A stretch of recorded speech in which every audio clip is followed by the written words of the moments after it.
Okay, so this project is done, and I use Vectric Pro, and what I really like about that is you can print out the data sheet for each tool path and each bit and everything you're going to need.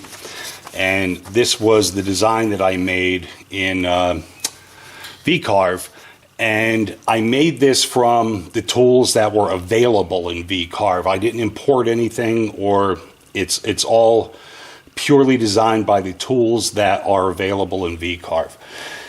So a little bit of dinking around, and yeah, I was able to come up with this. And you can't see it in this printout, and I can't remember for the life of me what the heck they called this, but it's like a scalloped finish, and you can alter a lot of the parameters to change this. You can put it at angles or vertical, horizontal, whatever you want, but I chose this horizontal version of this, and darn it, I wish I could remember. The only thing I'm really depressed about, and I didn't notice it, is there's a crack in this board, and you can see it really prominent here, and it goes all the way through. And you can see I use tabs to keep everything from flying apart. But yeah, I'm kind of depressed about this crack. I should have paid more attention.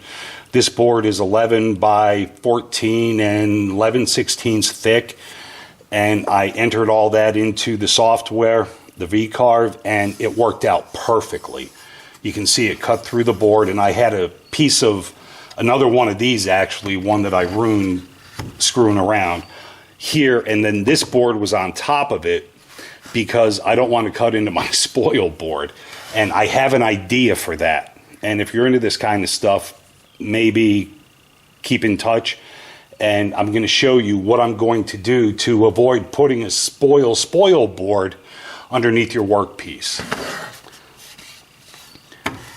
And this one really didn't matter, but I always like to use the center of the workpiece because I don't trust the probes, and I always get better results. And you can see it's really close here, but I wasn't super concerned because as long as the design fit on this board, it really didn't matter where it was. So what I'm going to do is cut this out, clean it up just a little bit, and it doesn't need a lot of cleanup because I'm using SPE tools for all of my bits, and so far they're really doing a great job. But I'm going to clean this up, and my intent is to put, and if the bits were longer, I would have used a thicker wood, but I'm going to put a block on the back of this so that, and there goes that crack, so I can stand it up like this. And like I said, I'm going to clean it up a bit. I'm going to stain it, clear coat it, and I'll show you the finished product. We'll be right back. All right, so there's the finished product. Depressingly enough, that crack that was over here, which you can maybe see in this video up top here, I was able to join it pretty cleanly across the front. But this piece, when it broke off, this little chip broke out.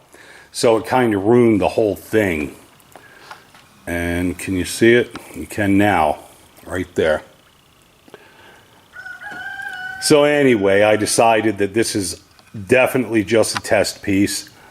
So I painted it as opposed to staining it and clearing it, and I didn't spend a lot of time sanding it and cleaning it up. And inside of here, this is, and I couldn't think of the word before, but this is called texturing. And there's a lot of options in Vcarve. So anyway, this was today's failed project, and this one is only 10 by 11.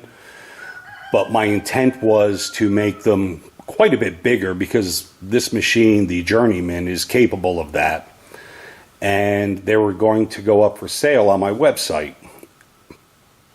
I sell a lot of stuff on my website that I make, and this again was just a test piece, and I wasted a small piece of wood as opposed to a large piece of wood.